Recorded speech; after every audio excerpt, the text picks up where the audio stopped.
はいどうも、福井コンピューターです。貴重なお時間いただきありがとうございます。今回はですね、こちら、トレンドポイントでございます。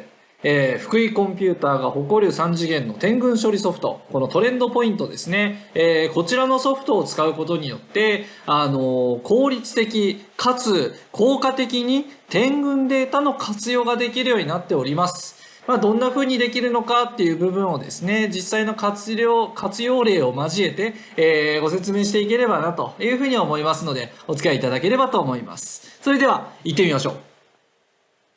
じゃあですね、まずは、資料の方でご説明していきますか。点群データの活用についてということで書かせていただいてるんですけれども、そもそもこの点群データと言われるものですね、大きく分けて2種類の作り方っていうのがあります。一つはですね、実際にレーザーを当てて測る、レーザースキャナー等での 3D スキャンっていう作り方が一つ。で、もう一つはですね、ドローンの、写真から画像解析の技術を使って作るという、この2パターンの作り方っていうのが、大枠の作り方かなというふうに思いますね。で、こういった、ことを経て、点群データというものが作られるわけなんですけれども、その点群データを用いることで、どんなことができるのかっていうお話をこれからしていきますね。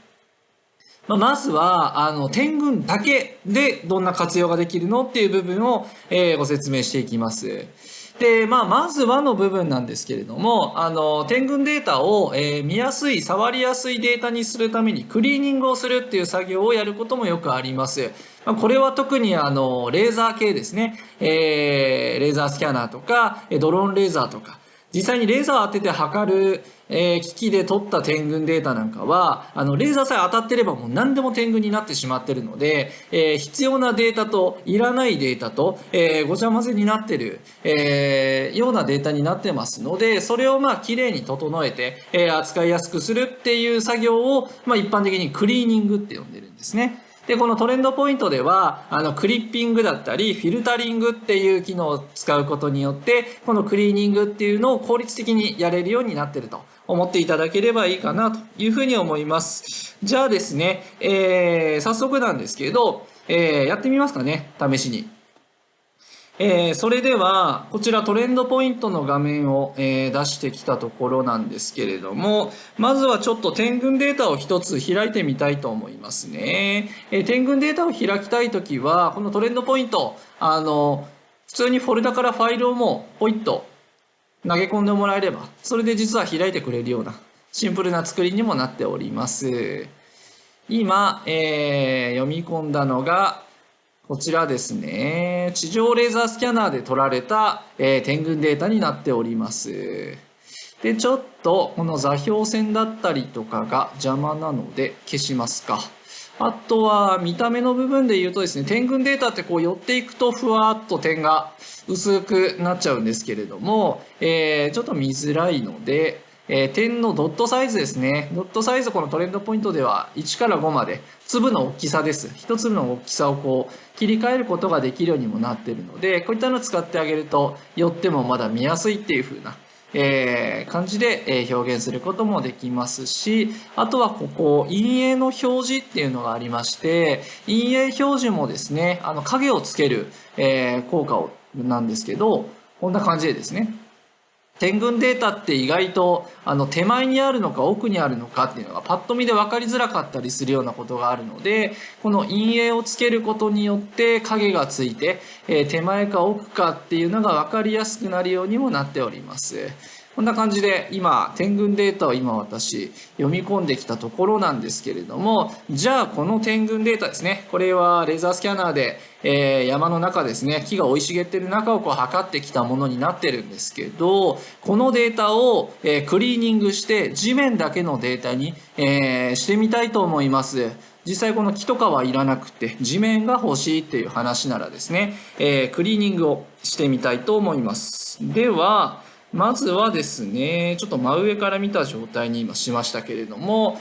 ここでまずはちょっとクリッピングって言いまして、範囲のちょっと絞り込みをしたいと思いますね。全体でやらずに、ちょっと作業したい範囲を絞り込みます。クリッピングっていうのを使います。円形でちょっともう指定しますね。こんな感じで今、円でポコッとくり抜いてきたようなイメージですね。で、周りの点群は、表示をただ消してるだけです。削除したわけではなくて、表示をオフにしたようなイメージですね。CAD でいうレイヤーでオフにしたような感覚に近いですかね。で、この領域の中だけちょっと地面出しをやってみたいと思います。で、ここから、木の部分の、不要な点群っていうのを消していくわけなんですけれども、どうやるかというと、普通にですね、点を囲って削除しますよっていう風なコマンドもありはするんですけど、これでやってるともう大変なので、何をするかというと、フィルタリングっていうのを使うんですね。で、このフィルタリングっていう機能が、不要な点をある程度自動的に、落としていくっていう作業なんですけど、例えばさっきの、木が生い茂った山の中とかだったら、この地表面のフィルターとか、あとはですね、この格子のフィルターなんかも山の部分とかだったらいいかもしれないですね。こういったフィルターを使うことで、ある程度自動的に、木の部分を、落としていくっていうのができます。じゃあ今回は格子フィルターやってみますね。格子のフィルター。起動させるとこんな感じで説明の、メニューが出てきます。これもシンプルな話なんですけど、点群を真上から見て、今で言えば1メーター角の格子で区切ります。そうして、その1メーター角の1格子の中で1点だけ点を残しますよ。どういう点を残すかというと、最低標高、一番低い標高の、点を残しますよっていう、フィルターになってます。なので、1メーター角の格子の中に、木の点群が上の方にあったとしても、地面の点群、一番低い点だけを残していくっていうことで、要は地面だけが残るっていう風な、そういうイメージになりますね。じゃあちょっとやってみましょうか。この格子フィルタリング実行ってしてみます。そうすると今表示している、点群でですね、1メーター角につき1点ずつ一番低い点を残すっていう作業が行われました。そしてその1点に選ばれなかった点は全てこのオレンジ色の無効点っていう形で今表現がされてます。で、ちょっと無効点消してみますか。そうすると、実際に残った点だけの表示になるんですけれども、もう多分ほとんど見えないぐらいのレベルで点の密度が下がっちゃったんですよね。1平米につき1点ずつしかこれ点がない状態なので、ちょっと分かりづらいので、ちょっと分かりやすくするために、面を貼ってみたいと思いますね。トレンドポイントでは三角網って言って面の機能があります。点群から面を発生させるっていう風なことなんかもできるんですよね。じゃあ今、フィルター5の点から面を作ってみました。こんな感じで面が出来上がります。で、面の表現なんかも自由に変えれるので、そうですね。こうしましょうか。はい。グレーの面で表現したような感じになります。そうすると、このような形で、木が生い茂ったところの中から地面だけを残してきたような格好になりました。ここに、小川が流れてるんですよ、みたいな地形が、さっきの点群からじゃ全く、見えなかったと思うんですけれども、そういったのがこう見えてきますよね。あと、面を作った際に、ここ1点だけ地面じゃない点が多分残ってしまってたので、こんな風に、角みたいになってますけど、そういった点が最後残った時には、普通にこの点の削除とかで囲ってあげて、この点を削除ってしてあげると、点が消えて角も引っ込んでくるっていう風な、最後こういう風な形で整えてあげるといいかなという風な形でですね、このように、木が生い茂ってたところからこんな感じで地面出しっていうのができるようになります。ちょっと周りの点群を出してみましょう。こんな感じですね。こういったのを使うことで、パソコンの中でこう伐採をしたようなイメージですよね。まだ現地には木は生えてる状態なんですけれども、そこから点群さえあれば、こういったことが可能になるっていう風な部分になってます。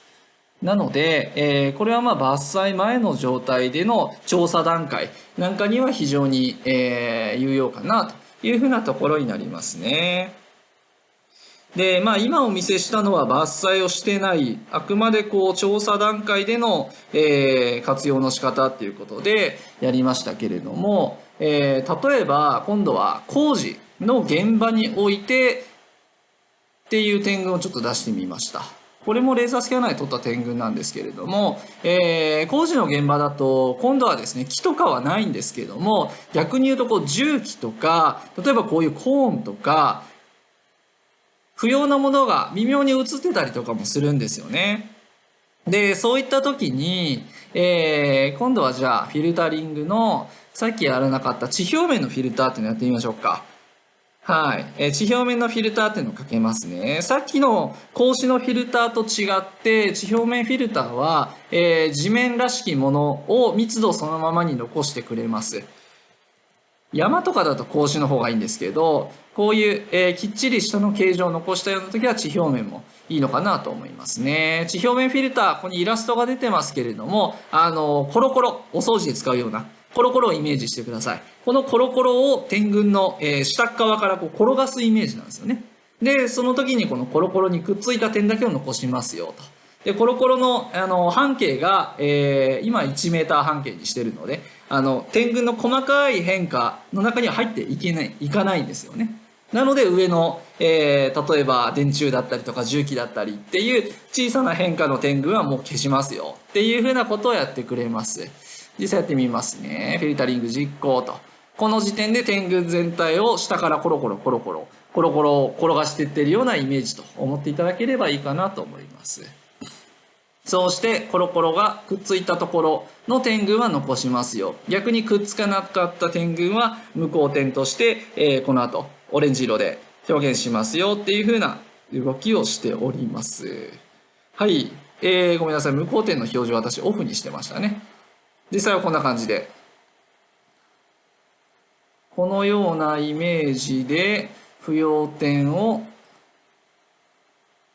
一気に消すっていうことができるようにもなっております。こうしてあげることでですね、点群を取るときに多少いらないものが映ってたとしても、このクリーニングの機能、フィルタリング使ってあげると整えてあげるっていうことができるようになってますね。そういったような形で、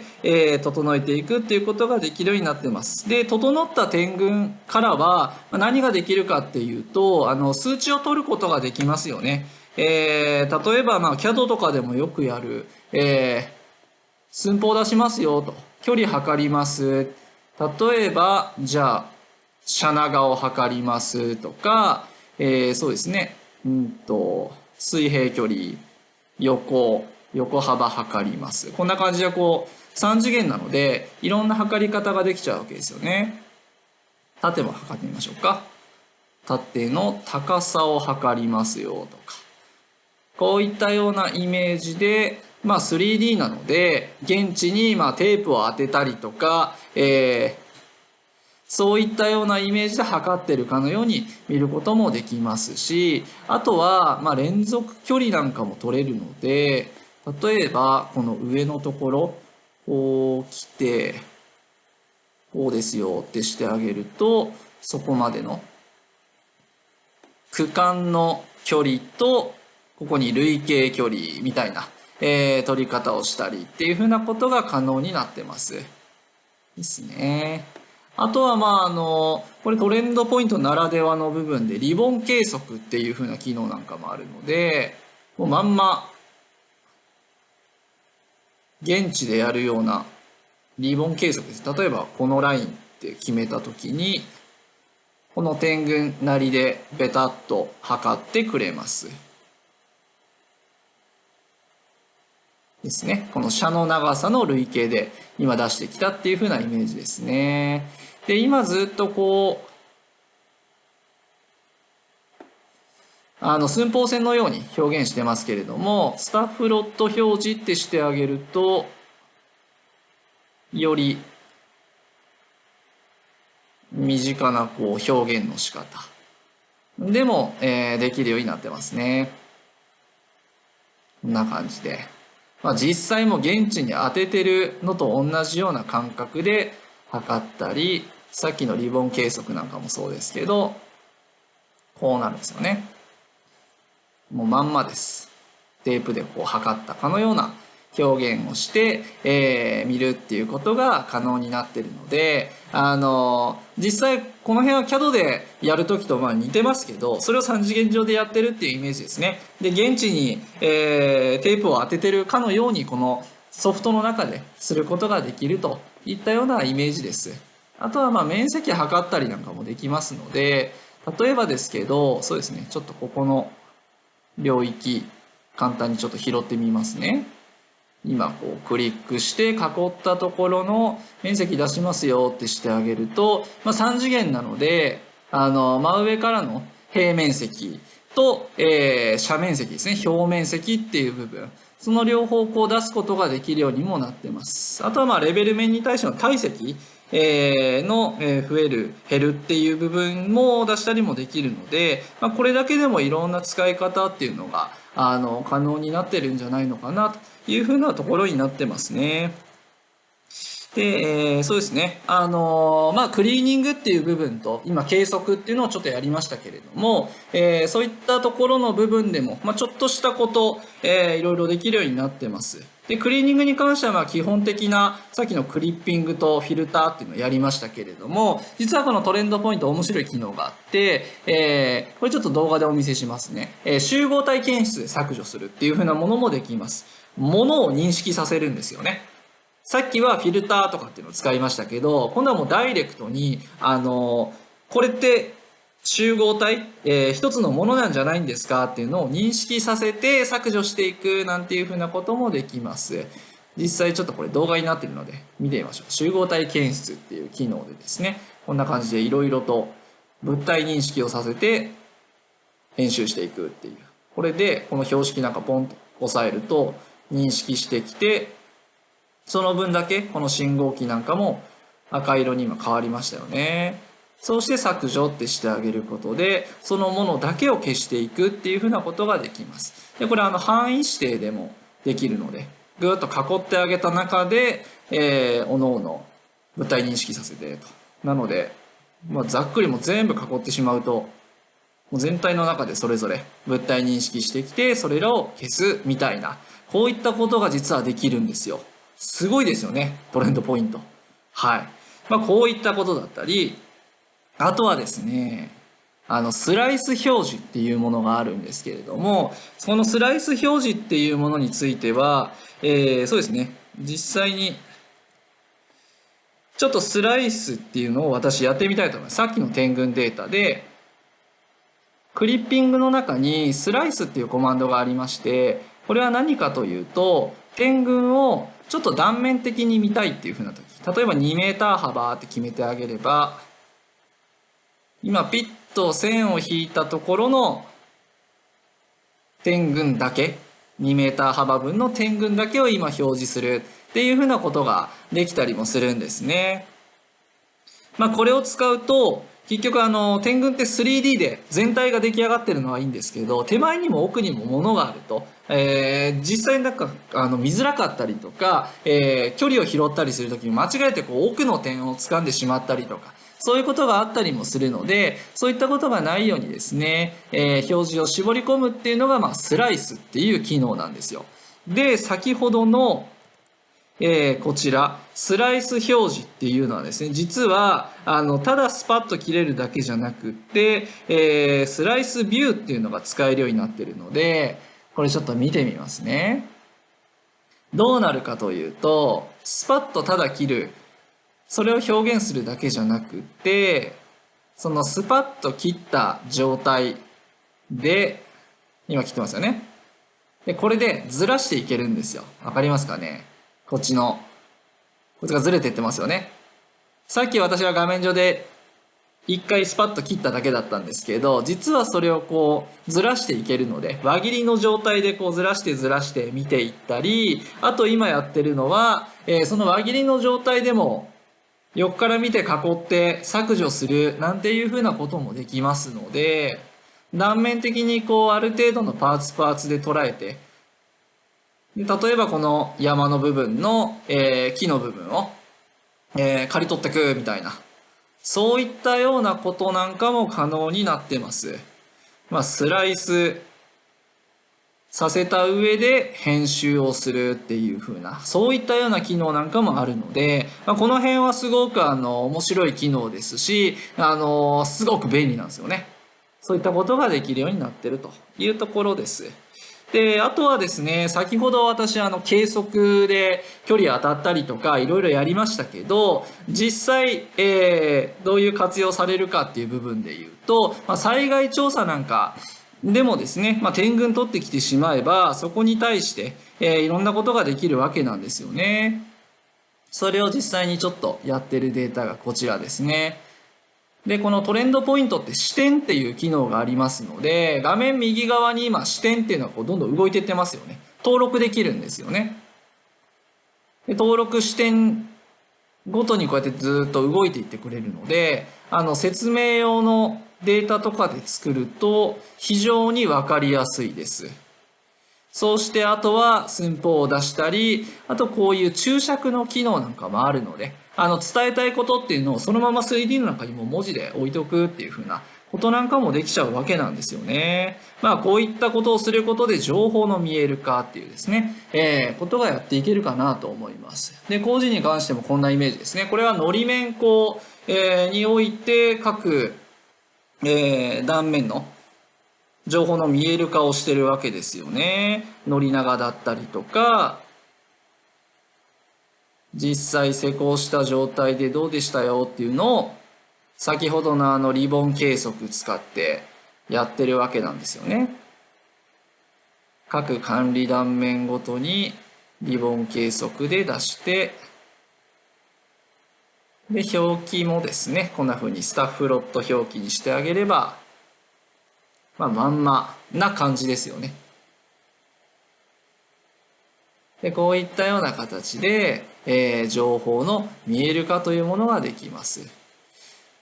すね。そして、寸法については、すべてこういう形で、後からでも設定いじれますので、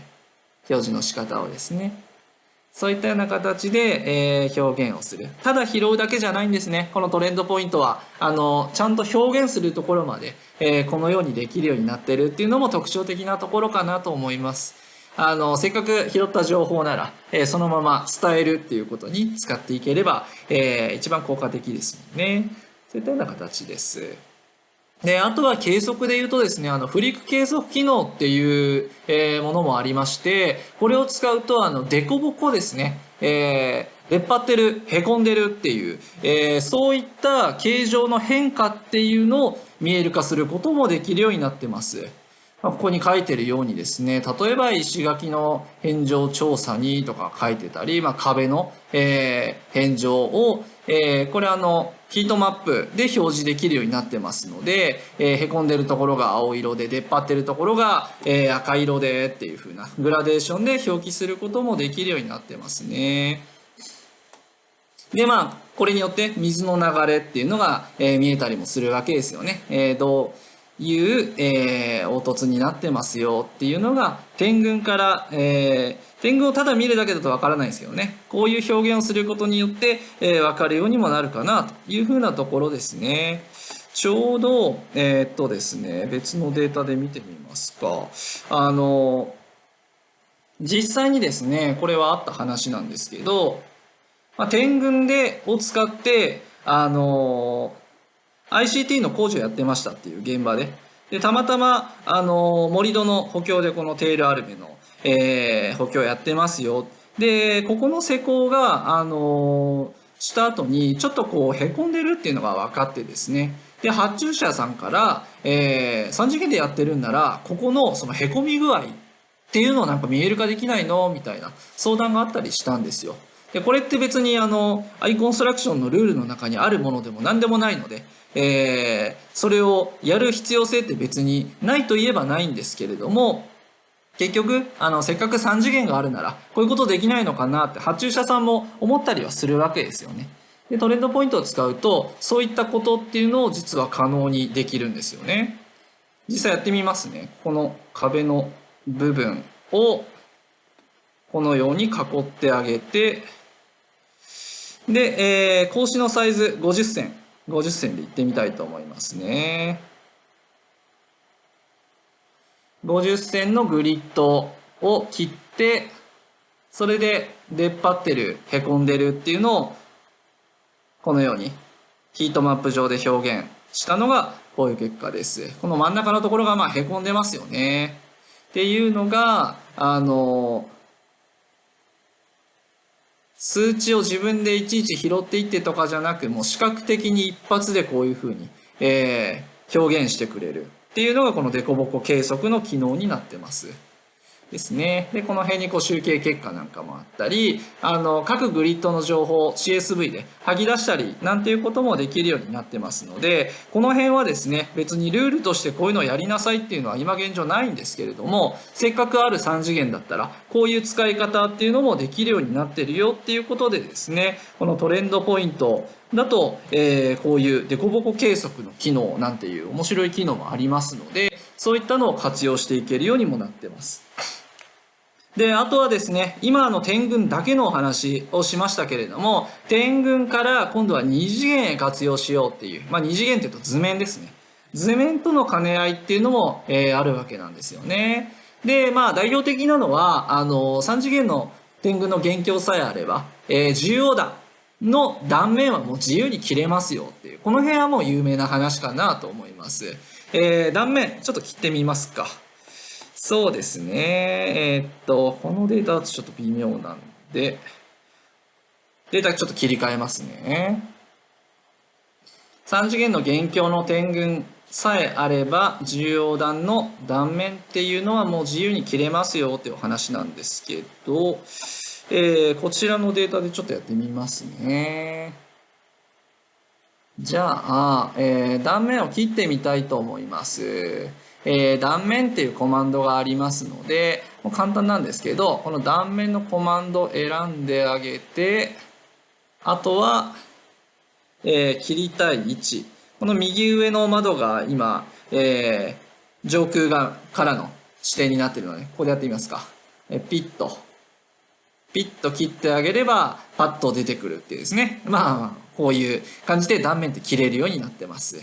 で、ただ、断面を抽出したいときに、一段面一段面って切ってもらってもいいんですけど、もうちょっと手っ取り早い、切り方っていうのが、側転ですよね。側転なりで全部切りたいよっていう時。その時には、路線のデータ、路線シーマのデータさえあれば、それを読み込んであげれば、その路線通りでスパスパスパーと切ってきてくれるようになってます。今回ちょっと路線のデータがないので、ちょっと任意で私が、この直線部分ですね、20メーターピッチでちょっと、切ってみますか。仮にちょっと線形がこうでしただとしてやってみますね。直線であればこんな感じで、このトレンドポイント上で線形を入れ込むことも一応できるようにはなってます。で、この時点で、線形が入って、それと同時に左下の画面はこれ10段ですね。10段の元凶がこのように出来上がりました。で、ここから、横断を切ってみたいと思います。ちょっと画面を見やすく、3D と横断だけにしましょうか。下はまだ何も出てきてないですね。横断、抽出された横断がこの後出てきます。で、ここから横断の抽出っていうボタンを押してあげて、そうすると、この透明のパネルみたいなのがブスブスブスっと今刺さっていきましたよね。で、このパネルが、この設定で出てきてる左右の、横断面幅ってやつですね。まあ、どこまでの範囲を、切ってきますかって。今、左右40メーターの設定にしてますので、ちょうど80メーターのこのパネルになってるってイメージですね。で、ここで断面をそのまま切れるようになってるんですけど、一つ注目すべきはですね、これ、実は、断面を切るときも、このフィルタリングっていうのが、走るようになってます。なので、さっきやった地表面フィルターですね、コロコロのフィルターが自動的に走ってくれるので、実はさっきクリーニングの話しましたけど、取り急ぎ断面切りたいとかであれば、クリーニングせずとも、切るときについでに、フィルターかけて切ってきてくれるっていう風な、設定なんかも実は入ってるんですね。この辺が優秀なところかなと思いますよ。で、これで、横断の抽出ってしてあげると、その時点で各側転の断面がこのように切られてきたような格好になってます。ですね。このようなイメージで、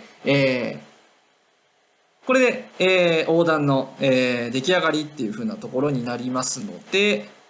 先ほどの資料を戻しますけれども、このように切った縦断の元凶とか横断の元凶っていうのはいろんなアウトプットの仕方で、CAD に持っていくことができます。もうダイレクトに、DXF、もう CAD データで吐き出すっていうのもトレンドポイント上でできますし、あとは縦横断シーマだとか、普通の座標のシーマで、吐き出してあげて、CAD 側でそれを読み込んで図化するっていうふうなことも可能になってるよというふうなものになりますね。なので3次元のこの点群さえあれば2次元化っていうのは結構たやすいわけなんですよ。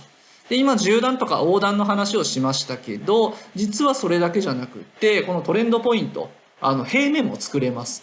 トレースっていう機能が、標準で入ってますので、要はですねこの点群をこうなぞっていくともう平面図出来上がりますっていうそういう機能ですねになってます。そうですね。じゃあトレースもせっかくなのでやってみましょうか。さっきのちょっと断面をこれ消しときますね。トレースをやりたい場合には上のトレースのタブに切り替えてあげると、これ右側が、平面ですね。真上から見た平面的な画面になってて、左側が 3D の画面。こんな感じの2画面の状態になります。で、あとは例えばここで、そうですね、線のじゃあ入力をしますよ。連続線で入力しますよってしてあげて、あとはここでこうなぞっていくんですけれども、例えば、ここの糊の型の位置をなぞっていきますよってして、でどんどんクリックしていけばこんな風に平面の方でも絵を描いていってくれるんですけれども、実はですねここのクリックひたすら手動でやらずともこちら形状で、ある程度ですね、角っこだらしきところを認識させるっていう風な、そういう検出機能がありますので、これちょっとやってみますか。ダメでしたね。データによって取れる取れないが微妙にあったりはするんですけど、ホンダは多分認識がうまく走ったと思いますね。途中まで今なぞった状態で、ここから先を形状の検出ってしてあげると、型らしきラインっていうのがこれですかっていう形で、今この点線で今出てきましたよね。先まで行ってますね。最後まで行ってますので、これで OK ですよと。ピッとクリックしてあげれば、一気にもうここまでなぞれたような形、トレースできた形になりますね。このようにして、ただ単純に手動でなぞっていくだけじゃなく、形状の認識だったり、あとは、同様に色での認識。色での検出っていうのもできるようになっているので、例えばですけど、この白線のところ、検出ってしてあげると、今度は色ですね。色によってなぞるのはこのラインでいいんですかっていうのを、検出してきてくれます。時間かかってるってことは多分検出できてるっぽいですね。ぐぐぐーっと。また点線が上まで行きましたよね。最後まで行ってますね。優秀ですね。さすが。こんな感じで、平面で図化していくっていうことも実はこのトレンドポイントでできるようになってます。で、実際にこれもうトレースをやってるんですけど、こんな感じでトレースした、線のデータっていうのが 3D の画面上、上から見た状態だとこうっていう風な形で、出来上がってます。で、このように、なぞったデータ、については最終的にはCAD データで DXF で吐き出すことができますので、そのまま、CAD の方に開いてあげればこのような平面の図面としてそのまま使えるようにもなってますので、なので、点群データ取ったついでに例えば、元凶の平面として簡易的にですけどもう図面を作ってしまおうっていうふうなことなんかも実はできるんですよっていうのがこのトレンドポイントの、すごいところなんですよね。っていうふうなものになってます。で、あとは弊社の測量向けの CAD システムですね。トレンド1の CAD をお持ちであれば、このトレンドポイントとトレンド1の CAD と連動させて、リアルタイムなCAD トレースっていうのもできるようにはなってます。そういった形で、3次元の点群から2次元に活用するっていうふうなところでも、こういうことができるんですよというふうなものになってますね。で、ここから、本格的に3次元の活用のお話なんですけど、点群データと3次元データを、組み合わせることで何ができるのかっていう部分ですね。例えばですけど、ボリュームが出ますよって話ですね。現況の点群対、計画の、これは面データですね。面データを重ね合わせることで、3次元的な度量計算ができますというふうなものになってます。で、この計画の面データについては、面データを作れる CAD ですね。弊社で言えば、武蔵だったりトレンド1の CAD でも一応こう平面の図面から高さを持たせて面を作ったりはできます。あとは3次元 CAD のトレンドコアですね。ああいった3次元のソフトで作った計画の面の形状。これを点群と組み合わせてボリューム出すみたいなことができますよね。実際にちょっとこれもやってみましょうか。じゃあ、計画の度量をちょっと出してみたいと思いますね。この点群は、ドローンですね。ドローンの写真から作った点群。で、これは何かというと、ここに、宅地造成をしてっていう風な開発の現場だったんですよね。で、その計画形状はこんな感じです。計画だけ出しましょうか。こういうイメージで宅造の、開発計画ですよと。そして、現況の点群がこういう感じで乗っかってますよ。っていうふうなイメージですね。で、じゃあ、この現況にこの計画を、作った時にボリュームはどうなるのっていう話。そこでこのメッシュ度量っていうですね、機能を使います。で、やり方はもう簡単です。領域をただ決めてあげるだけって感じですね。で、この時に、こういう設定が出てきて、何対何っていうのが出てくるんですよね。現況の点群対計画の三角網。三角網っていうのが面データのことです。これですよって出てくるので、これでいいですね。で、領域は、この面データの外周にしますよと。そしてあとは、メッシュで度量を、計算するので、メッシュっていうのが格子を切るんですよね。最初にやった格子フィルターとちょっと似てますけど、で、その格子の、例えばサイズ、1メーターサイズですよとか、あとは格子の原点とか角度っていうのを決めれるので、そうですね、角度だけちょっと決めちゃいましょうか。今回は、この向きに合わせてメッシュを切りますよ。これで確定ってしてあげて、最後にじゃあ拾い出しますと。そうすると、メッシュの度量計算っていうのが走ります。はい、結果が出てきましたという感じですね。で、結果はここにもういきなり数値がポンと出てきてるんですけど、3次元のすごいところはやっぱこれですよね。一発でも拾い出せちゃうので、で、どう拾ってるかというと、こんな感じですね。ちょっとわかりやすく、面データも点群も消しましょうか。真上から見て、格子状に区切ったわけですよ。これが1メーター角の格子になってますよと。で、それぞれの格子の中で、現況と計画の高さですね。面と点群のそれぞれ高さを出して、一本一本の柱がこうやって出来上がって、で、一本一本の柱の体積が、を全部足し算した結果が、これですよっていうことです。これがメッシュ度量と言われる、ボリューム算出の仕方ですね。柱、格子数で言うと、6600ぐらい。6600本近くのこの柱になってますよって話ですね。で、このようにして、一発で、複雑の形状であったとしても、ボリュームが出せるんですね。通常だと、平均断面で、ボリュームの算出ってするとは思うんですけれども、こういう、造成形状とか、歪な形状になってくると、メッシュの度量計算の方が、正確な値っていうのが出せやすいので、そういった部分でも、この3次元を活用することで、正確に数量を、出していくっていうふうなことができるかなというところと、あとはこのトレンドポイントでは、このメッシュ度量を拾った時にですね、一本一本の情報っていうのも、実はこのマウスを柱のところに持っていけば出てくるんですよ。なので、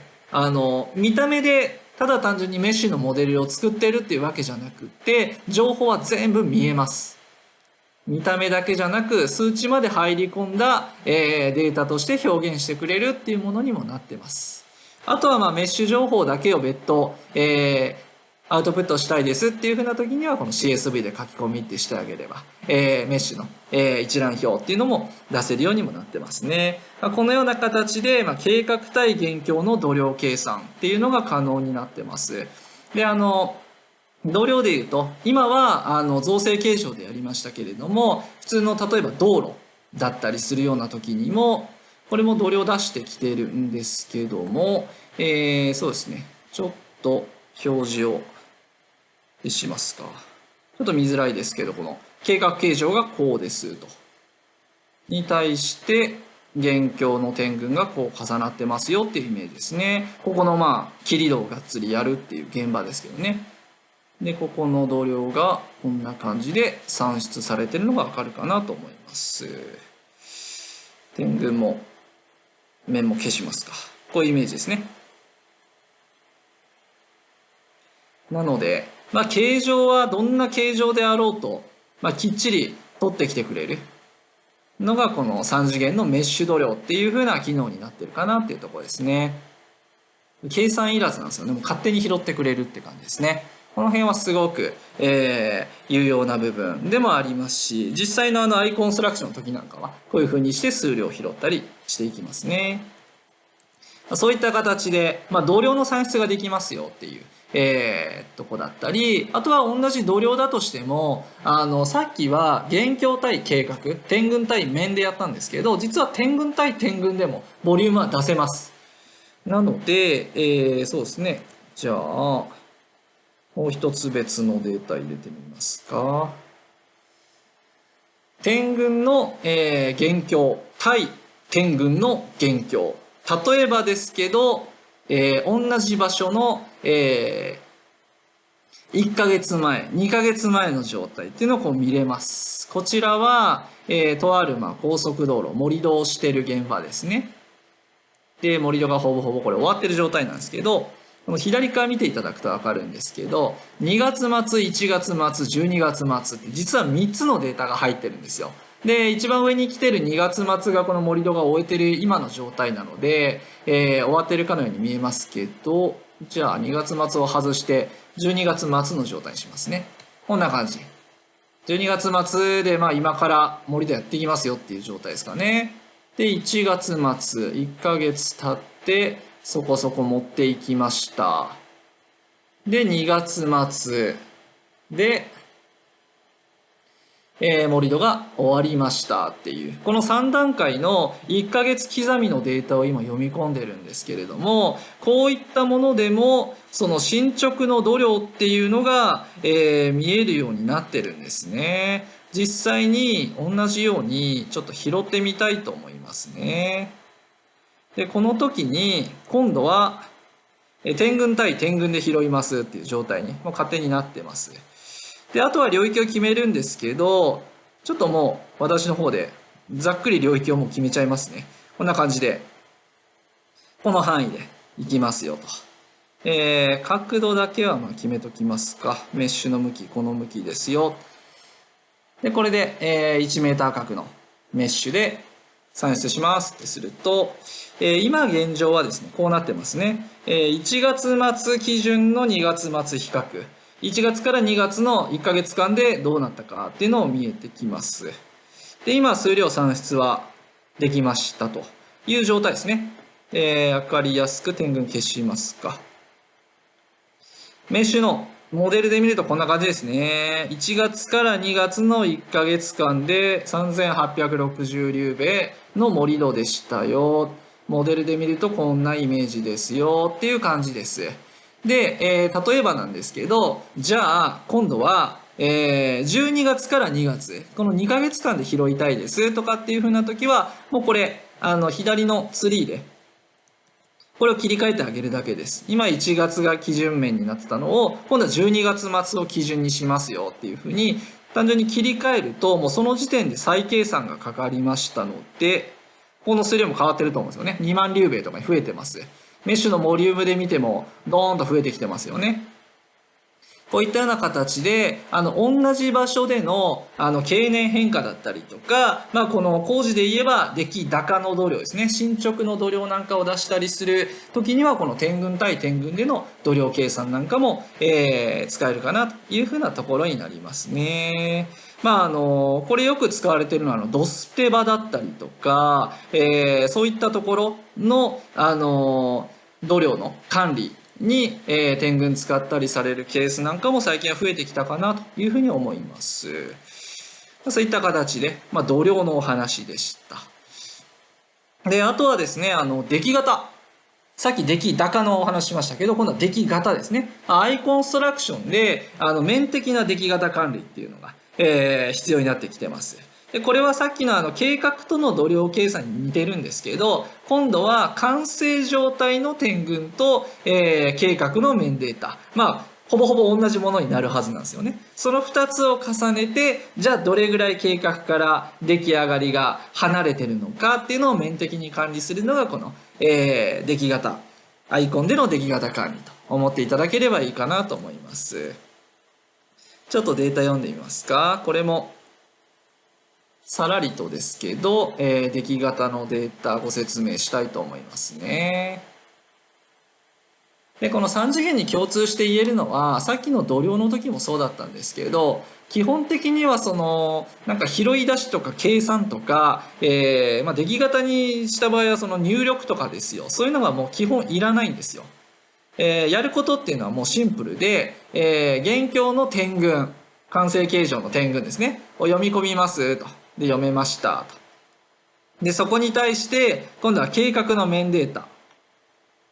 を読んできます。で、この2つを重ね合わせます。重ね合わせた状態で、あとはソフトがやってくれます。出来型評価っていう風なボタンがあるので、これを押してあげると、その時点で出来型っていうのが、取ってきてくれますので、見てみますか。こんな感じなんですよね。ヒートマップって言われる、こういう、面データ、設計データの面データに対して、点群の粒々の、この粒の高さの離れですね。高さの離れが、規格値比が何%なのかによって、これ色分けをしてます。緑色の、色になってるものほど、この右側の、この判例見てもらったら分かるんですけどね。これが規格値比のパーセンテージなので、この黄緑とか緑は規格値比がプラマイ 20% っていう、ほぼほぼ、ちっちゃいもゼロに近いですよっていうふうなところですね。で、この上の方とか下の方になると規格値ギリギリってことです。で、黒色になると規格値超えちゃってるっていうところですね。異常値って言われるものになってます。で、このような形で、ソフトの方でもう出来型評価ってしてあげれば、もう自動的にこのマス目を区切ってくれて、色分けの評価っていうのをやってくれます。で、最終的にはここに、合否、合格って書いてますけど、これで言うと黒マスがなかったってことなんですよね。異常値がなかったので、判定全部異常値がないので、ここ全部空欄になってますよね。で、最終的には合格ってなってます。このような形で出来型評価っていうのが、できるようになっていると思っていただければいいかなと思いますね。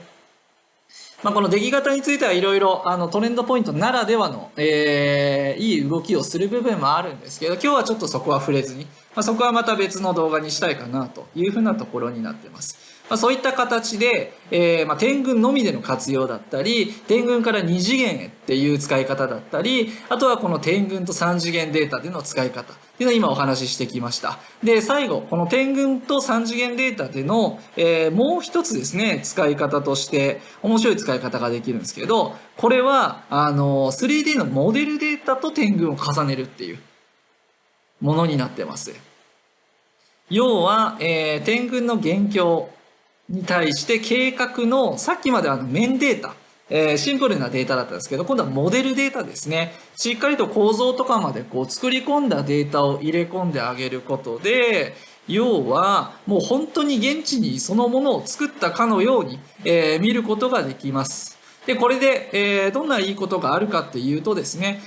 実際の現地のものとの干渉だったりとか、理覚がどうなのとかですね。あとは、じゃあそこで施工をする際に、重機の配置とかが、どういうふうに配置をすればいいのかとかっていうふうなシミュレーションができたり、あとはその現場を進めていく上での課題の部分ですよね。っていうのが先に見つかってくるっていう、そういう良さがあるかなと思いますね。そういった形で、この点群とモデルっていう使い方もできるようになっています。モデルデータについては、弊社で言うとトレンドコアっていうですね、3次元 CAD でできるようになってるんですけど、トレンドコア見てみますか。これですね。こちらで、モデルをこれ作ってます。で、先にこっちで、ごめんなさいね。点群開いときますかね。ちょっと現地の点群開きつつ、トレンドコア見てみますか。はい。トレンドコアの方で、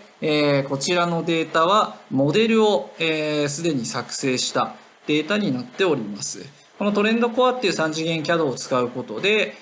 図面からですね、詳細なモデルのデータっていうのが作れるようになってるんですね。で、ごめんなさい。多分これ、点群は読み終わりましたね。これで、こんな感じで。図面をもとに、モデルを作ってるデータになってます。さっきの計画の面データと違って、結構詳細な表現ができるんですね。ここボックスですよとか。そういったようなものだったり、ここにはガードレールがありますとか、中央分離帯がありますよとか、そういったような細かい表現っていうのが可能になってます。で、実を言うと、このモデルっていうものが点群データの中に持ってこれます。トレンドコアで作ったモデルがこのポイントの中に入ってくるってイメージですね。で、今こちらは現況の点群データ、レーザースキャナーで取ったデータですね。こちらに先ほどのコアのモデル取り込みますってしてあげると、スコーンとこんな感じで入ってきます。で、これによって現地の、季節のものとの兼ね合いだったりとか、そういうのが見えてくるわけですよね。ここのボックスのところなんかは、作ったモデルと点群が、ピシャッと合ってますよね。合うようにもちろん、作ってはいるので、実はこれ重ね合わせた時にちょっとずれたりとかもしする場合はですよ、絶対現地で施工した時にも同じことが起こるわけなんですよね。そういったのが事前に分かるっていうのがこのモデルと点群を組み合わせる大きなメリットかなと思います。通常だったらば、現場で実際に施工だったりをした時に初めて分かるような課題が先にもう分かってしまうんですよね。それっていうのは現地そのままの点群に対して、計画モデルっていうのを重ねることによって、実際はそのものを作るリハーサルをパソコンの中でやってしまってるようなイメージなので、そういったような形で、見えるだけじゃなくって自分で気づける。そういったようなことがこの3次元の大きなメリットの一つかなというふうに思いますね。はい。そういった形で、いろんな使い方、この点群が関係してくるいろんな3次元の使い方っていうのをお話ししました。で、点群を使うってただ一言で言うとですね、いろんな使い方はあるけど、意外と限定的な使い方にとどまったりしている方も多いのかなと思うので、トレンドポイントを使うとこんな感じで、いろんな使い方の可能性っていうのが広がっていきます。そして今日ちょっとご紹介しましたけど、この福井コンピューターのトレンドポイントっていうソフトはあくまで点群を取り扱うメインのソフトになってるんですけど、福井コンピューターの他のソフトとの連携っていうのをしていくんですよね。トレンドポイントとさっきお話ししたトレンドコア、これで 3D のモデルのデータを、連携させたりだとか、あとはモデルじゃなくとも、計画の面データだったりとかですね。あと、実はこのトレンドポイントの点群をコアの方に持ってくるっていうこともできます。こっちで編集はできないんですけどね。それをすることで何ができるかというと、モデルと点群が組み合わさった状態のものを、それをそのままですね、VR のデータで出して、VR ゴーグルかけて、その空間の中にも自分で入っちゃうみたいなことも実はできたりもしますね。あとはトレースのところでちょっとお話ししましたけど、弊社の、測量 CAD システムのトレンド1と連携させることによって、リアルタイムの CAD トレースだったり、重要段ですね、重要段連携なんかも実はするようになっています。これはこれでまた、機会があればご説明したいなというふうには思いますね。あとですね、これ意外と知られてないんですけれど、弊社の現場端末システム、トレンドフィールドっていうですね、タブレットのパソコンで、現場で、トータルステーションと接続させて測ることができる、ソフトなんですけど、これと実は連携するようになってます。で、どういったことが連携できるかっていうと、先ほど出来型評価のヒートマップを出したんですけれども、そのヒートマップのデータを、端末の方に持っていくんですよ。そうすると、現地でヒートマップ上のじゃあここを実測しようとか、あとは点群として測れなかった結束箇所を、現地でミラーを当てて保管するっていう風な、そういった形で実地検査だったりとか、結束保管の観測だったりとか、そういったような使い方なんかもできるようになってます。このようにですね、福井コンピュータのソフト、いくつか、トレンドなんとかっていうソフトがいろいろあるんですけれども、こういうふうにそれぞれの、守備範囲があって、で、それぞれのソフト同士で連携していくっていうふうな動きをしていくと、認識していただければいいかなというふうに思います。で、それぞれの守備範囲ごとでやれることっていうのをもう限定させてるので、なんて言うんでしょう、ソフトの作り自体があんまり複雑になりすぎないようにしてるんですよね。そういった形になりますね。そういったところで、今日はちょっとこのトレンドポイントのお話っていうことでさせていただきましたけれども、最後にですね、まとめっていうことでちょっと、復習してみましょうということですね。トレンドポイント、点群ならお任せって書いてるんですけど、こんなことができますよっていうのをですね、今日は一通りちょっとご説明してきました。で、実は今日言わなかったことをちょっとここで言うんですけど、このトレンドポイントでいろいろやったことっていうのを、点群を扱えるソフトを持ってないような相手の人に、3次元のまま渡すっていうことも実はできるようになってます。で、それっていうのがビューアー出力の機能なんですよね。トレンドポイントビューアーっていうのが、トレンドポイントから出せるようになってます。そのビューアーを出力すると、作り手の人がトレンドポイントでやったことっていうのは全部残るようになってるので、度量を出しましたとか、断面切りましたとか、トレースしました、計測しました、等々出来型やりましたとかがあったとすれば、それが全部見える状態でビューアーとして相手の人もぐるぐる回して見ることができるようになっています。で、ビューアーの方ではですね、唯一計測だけはできます。距離をここだけ当たるとかですね。そういうチェックにも使えるようになっているので、この点群の活用っていうのを自分の中だけに留めず、相手にも共有できるっていう風な、このビューアーの機能なんかもすごくいいところではあります。で、ビューアーを動かすパソコンっていうのは、そこまでのスペックっていうのを必要としないので、64ビットじゃないとダメですよとか、グラフィックボードが入ってないとダメですよとか、そういう、制限はないので、比較的、ハードル低く、この簡易的にトレンドポイントが触れるような感じになっているというふうなものになってますね。そういった形で、このトレンドポイントっていうのはですね、点群データ、を扱えるソフトなんですけど、点群を扱えるソフトで言うと、いろんなソフトあると思うんですよ。で、ただ、その扱えるっていうのが、ただ触れる、ただ拾えるっていうだけなのか、活かせる、ものなのかっていうので、やっぱり変わってくると思います。で、トレンドポイントっていうこのソフトはですね、この点群データを活かすっていうこと、ここにやっぱり、役に立てる、ソフトかなというふうに思いますね。3次元の活用の鍵である点群を活かすということ。で、それを可能にしてくれるのが、今日ご説明したこのトレンドポイントではないかなというふうに思っております。そういった形でですね、3次元を活用する上で、この点群っていうのは、避けて通れないところですし、逆に言うとこの点群を活かせると、この3次元の活用の幅っていうのはもう相当広がるかなというふうに思います。そういったところで、いいツールを使っていただいてですね、この点群活用、3次元活用っていうのをやっていっていただければいいかなというふうに思いますね。この弊社のトレンドポイントっていうソフトは、いいツールだと、自負しておりますので、ご興味あればですね、お声かけいただければいいかなというふうに思います。それではですね、今回の説明は以上とさせていただきます。どうもありがとうございました。